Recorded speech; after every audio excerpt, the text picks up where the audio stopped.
तो जो स्टार्ट करते हैं हम लोग स्केलर प्रोडक्ट के कुछ केसेस हैं। तो हम लास्ट टॉपिक पढ़ रहे थे स्केलर प्रोडक्ट।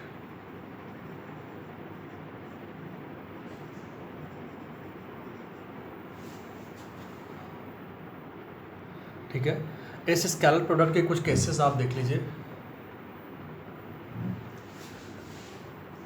Special cases.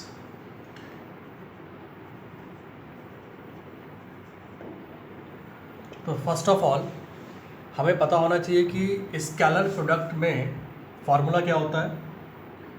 कोई दो वेक्टर हैं A dot B equals to mod of A, यानी कि ए वाले वेक्टर का मैग्नीट्यूड फिर इनटू बी वाले वेक्टर का मैग्नीट्यूड, इन दोनों का प्रोडक्ट, और अब इन दोनों के बीच का एंगल कोसाइन एंगल थीटा। या हम इसी को लिख सकते हैं vector A dot B equals to A B cos theta. ये भी इसका फॉर्मूला होता है। आइए आते हैं केस वन पर। Case one, if theta is zero, मतलब दोनों वेक्टर के बीच का एंगल अगर जीरो हो तो ए डॉट बी क्या आएगा। आप देख सकते हैं ए डॉट बी का रिजल्ट क्या आएगा, ए बी कॉस थीटा क्या है जीरो, और कॉस जीरो की वैल्यू होती है 1, so it will be A B, जो कि मैक्सिमम वैल्यू इंडिकेट करता है। ठीक है, नाउ केस टू।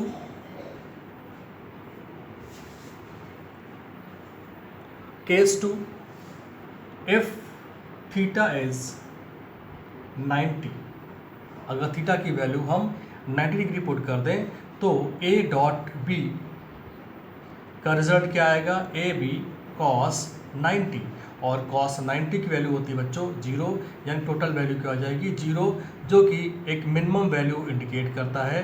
यानी कि अगर दोनों एंगल के बीच का, दोनों ही वेक्टर के बीच का एंगल 90 हो तो उनका रिजल्टेंट सबसे कम आएगा, मिनिमम आएगा। इसे नोट कर लीजिए आप लोग।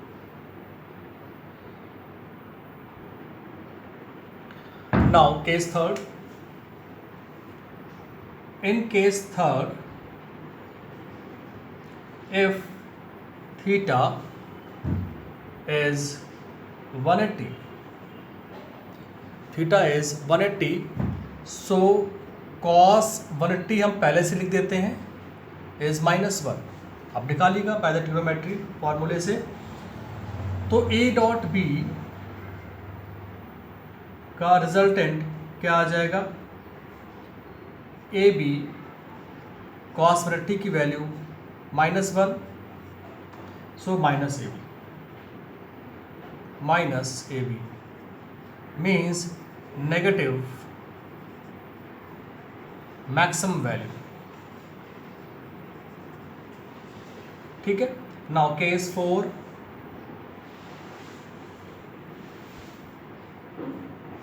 case 4, if theta is acute means less than 90, तो cos theta is पॉजिटिव। तो जब cos theta पॉजिटिव तो आप कह सकते हैं ए बी ऑल्सो, यानी A dot B also positive, कि ध्यान रखिएगा। Now case fifth. Case fifth, if theta is obtuse, या आप पहले देख चुके हैं 180 केस में, means greater than 90, so cos theta is negative,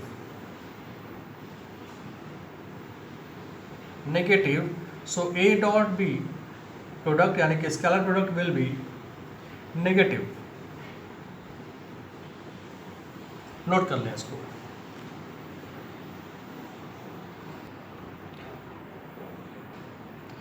तो आगे एक बात नोट रखिएगा, जैसे अभी मैंने स्टार्टिंग बताया था, वो नोट ये है,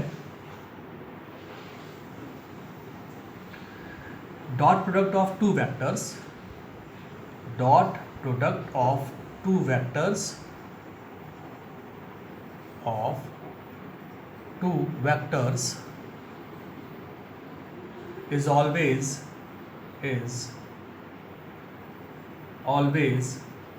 scalar quantity.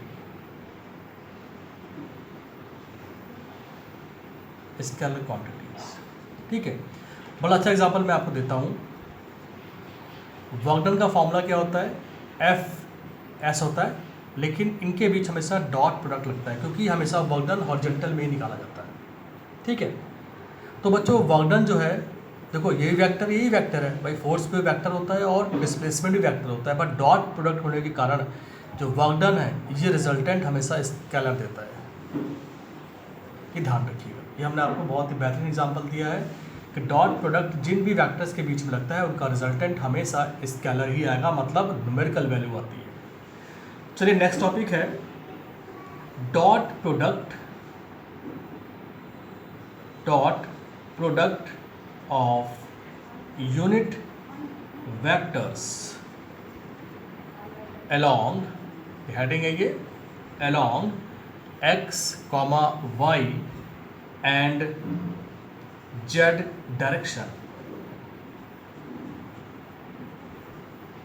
अब देखिएगा यहाँ पर, अभी आपको बात समझ में आएगी।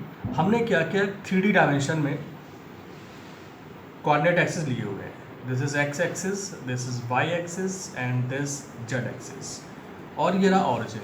तो आप जानते हैं कि x के अलॉन्ग हमेशा यूनिट वेक्टर i होता है, y के अलॉन्ग हमेशा यूनिट वेक्टर j होता है, और z के अलॉन्ग हमेशा यूनिट वेक्टर k होता है, ठीक है। तो कह रहे हैं कि dot product of unit vector along X Y, कह रहे हैं कि इस i का j के साथ मल्टीप्लाई, i का k के साथ मल्टीप्लाई, या i का i के साथ मल्टीप्लाई, इनकी वैल्यूज़ क्या देगा, ठीक है। तो पहली कंडीशन ये है कि अगर कोई यूनिट वेक्टर खुद से मल्टीप्लाई होता है तो उसकी वैल्यू हमेशा 0 आती है, नहीं, i डॉट आई ऑलवेज 1 आता है, अगर परपेंडिकुलर होता है तो हमेशा 0 आता है, राइट। तो हम लिख सकते हैं dot product of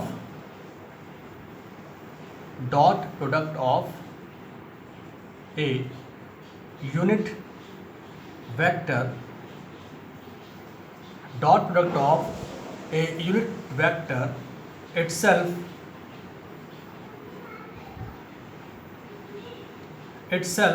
is unity, ठीक है। मतलब i डॉट आई अगर लेते हैं तो इसका मतलब क्या हो गया, मॉड ऑफ आई और cos, भाई इसी के अलॉन्ग पैरेलल हो जाएगा, दूसरा एक्सिस लेते हैं तो 0, और cos 0 की वैल्यू क्या होती है 1, और मॉड ऑफ आई और मॉड ऑफ आई की वैल्यू क्या होती है 1 1, तो आती वैल्यू क्या 1। Similarly j dot j is also 1, क्योंकि उनके बीच का एंगल जो होता है वो 0 होता है, and k dot k also 1।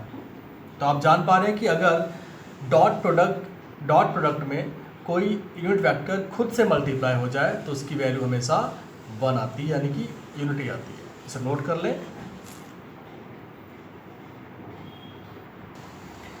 देखिए नेक्स्ट, अभी हमने बताया कि डॉट प्रोडक्ट किसी यूनिट वेक्टर का खुद से अगर मल्टीप्लाई होता है तो हमें देता है रिजल्ट 1, लेकिन अगर परपेंडिकुलर एक्सिस से अगर हो जाए, ठीक है, if dot product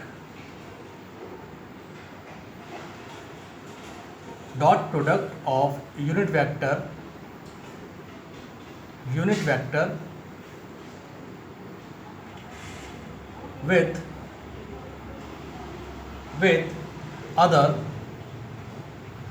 with other perpendicular unit vectors is 0। देख कैसे, x, y and z, i cap J cap and के कैप, ठीक है।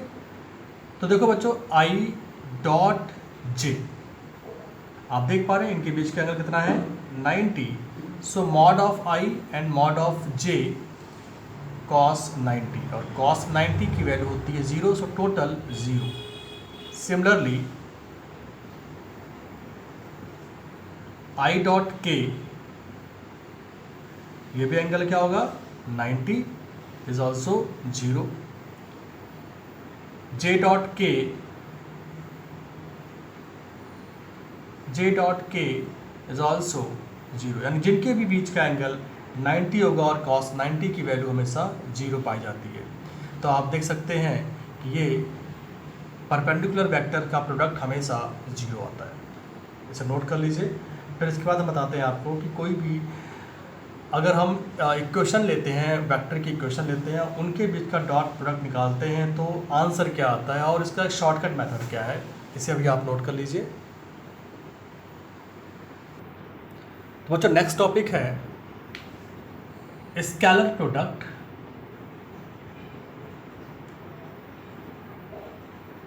Product, between two vector equation.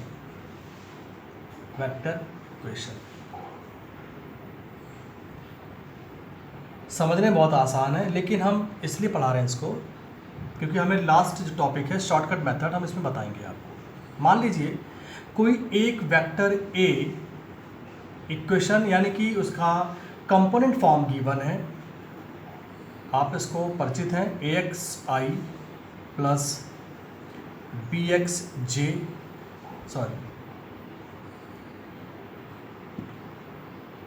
AXI AYJ plus AZK, ये 3 डायमेंशन में कोई वेक्टर इक्वेशन गिवन है। And next one is B vector BXI plus BYJ and BZK, right. तो आप ध्यान कर पा रहे होंगे कि कोई भी एक वेक्टर और इसका ये फॉर्म देखिएगा, ये वेक्टर है और ये इसका मैग्नीट्यूड है, ये वेक्टर है, ये इसका मैग्नीट्यूड है, ये वेक्टर, ये इसका मैग्नीट्यूड है, ठीक है। ये मैग्नीट्यूड किसके लॉन्ग है, x के लॉन्ग है, ये मैग्नीट्यूड y के लॉन्ग है और ये मैग्नीट्यूड z के लॉन्ग है, वैसे ही b वाला पार्ट है। तो हम इनके बीच निकालते हैं a वेक्टर डॉट b। देखिएगा इसका मल्टीप्लिकेशन बहुत ही आसान होता है, तो ये हो जाएगा बच्चों AXI plus AYJ plus AZK dot BXI plus BYJ plus BZK। देखिए डॉट प्रोडक्ट है ये। अब हम बारी बारी से पूरे में मल्टीप्लाई करते हैं, AX का मल्टीप्लाई कर हर एक में करेंगे, ठीक है, फिर AY का करेंगे, फिर AZ का करेंगे। देखिएगा आप, हमें 3 स्टेप अभी इसके आगे मिलते हैं।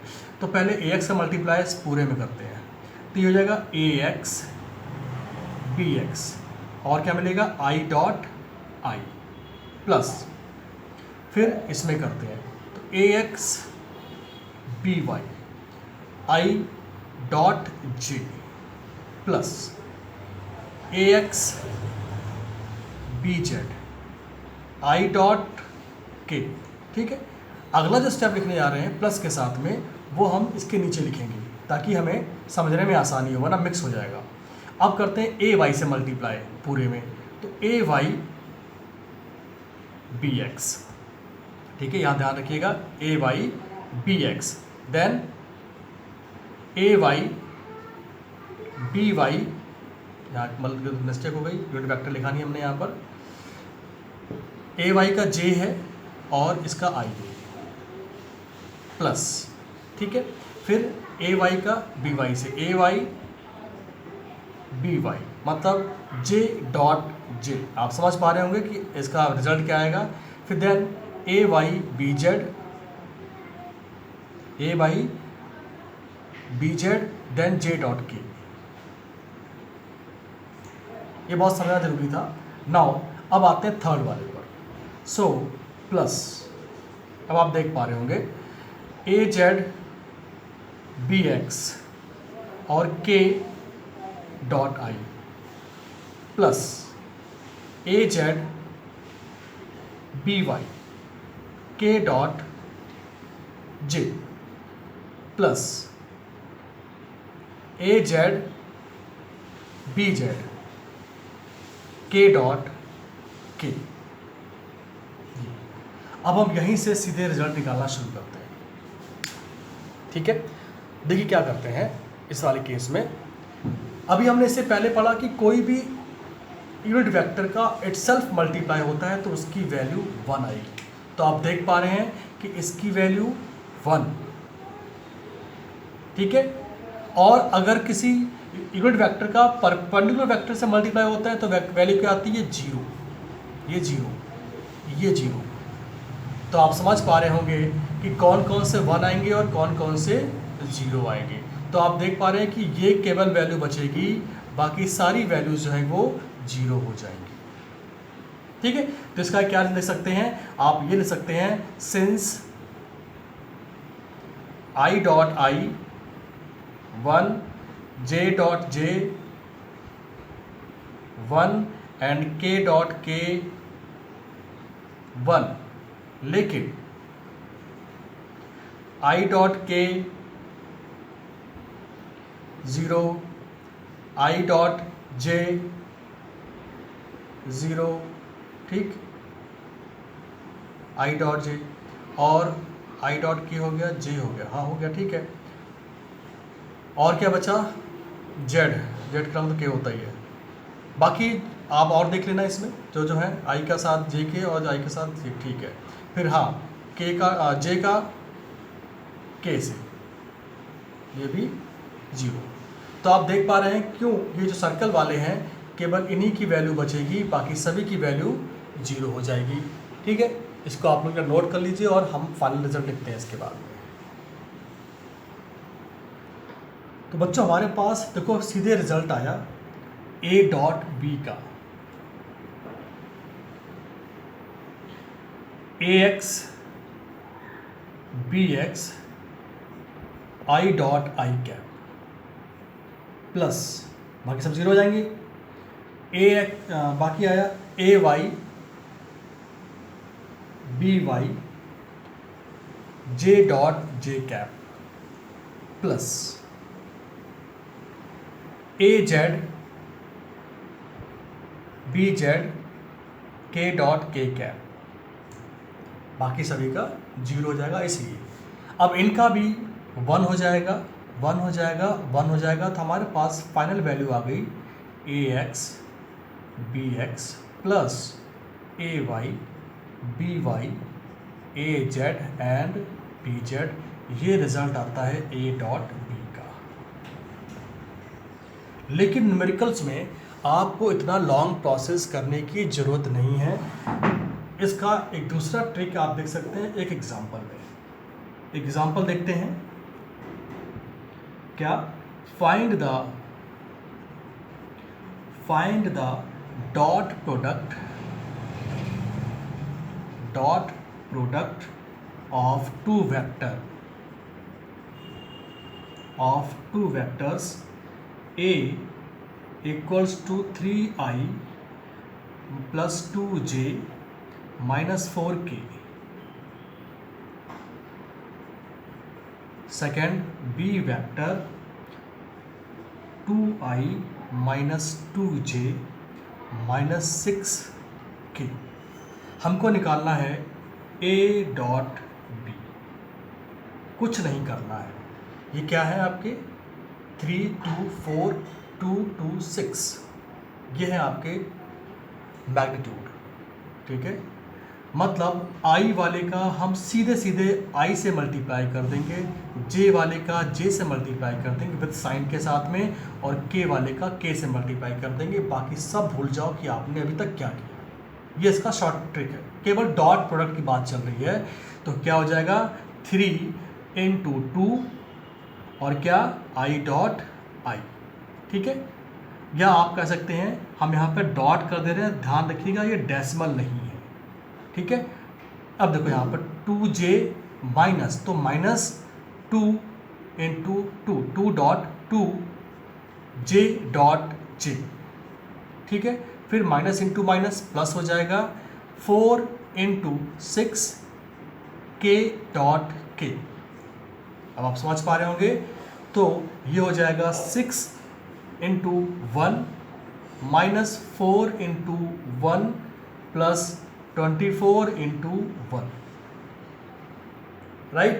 तो क्या हो जाएगा ये 6 माइनस 4 प्लस 24। तो आंसर इज, कहीं कोई मिस्टेक तो नहीं देख सकते हैं आप लोग, 2 माइनस 2, 2 माइनस 2, ठीक है, माइनस 6k और 3 इंटू 2, 3, 2 और 4।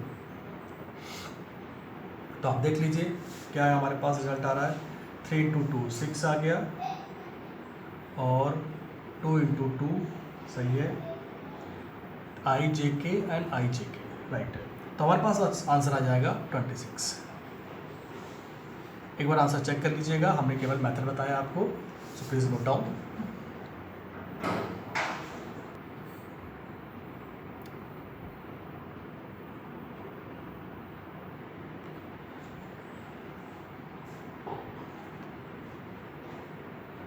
देखिए next numerical,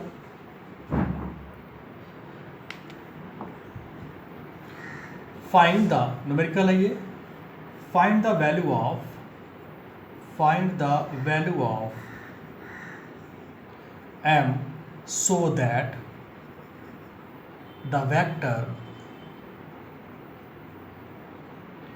3i cap minus 2j cap plus k cap may be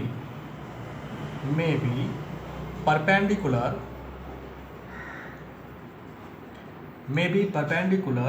to the vector 2i cap plus 6j cap plus mk। ठीक है, हमको इस अननोन वैल्यू m की वैल्यू निकालनी है।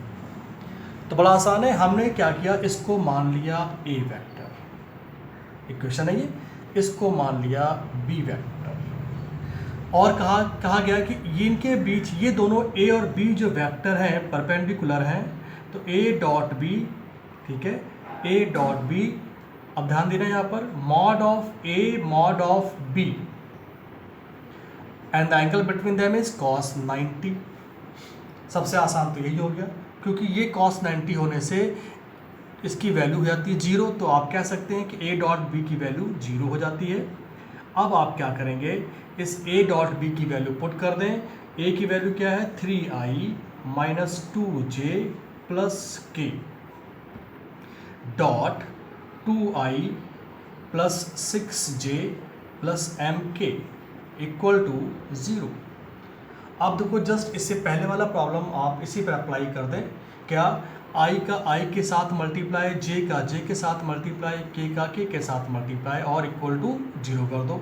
इस बार तो हम i और i भी नहीं लेते हैं, केवल उनकी न्यूमेरिकल वैल्यू देते हैं विद साइन सिंबल के साथ में। तो 3 इंटू 2, ठीक है, फिर माइनस 2 इंटू 6, फिर plus 1 into m equal to 0। क्यों हमने आई जे के क्यों लिया, क्योंकि ऑलरेडी उनकी आई से मल्टीप्लाई होकर 1 हो जाता है, जे का जे के साथ मल्टीप्लाई होकर 1 हो जाता है, के का के साथ मल्टीप्लाई होकर 1 हो जाता है, तो हम क्यों लिखें, हमने और शॉर्टकट कर दिया इसका। तो ये हो जाएगा बच्चों 6, ये हो जाएगा 6 2 12 minus 12 plus m equal to 0। इसको आप सॉल्व कर लीजिएगा, तो बच्चों m की वैल्यू आ जाएगी प्लस 6, ये आंसर आ जाएगा। बच्चों इसी के साथ क्लास ओवर करते हैं। Have a good day.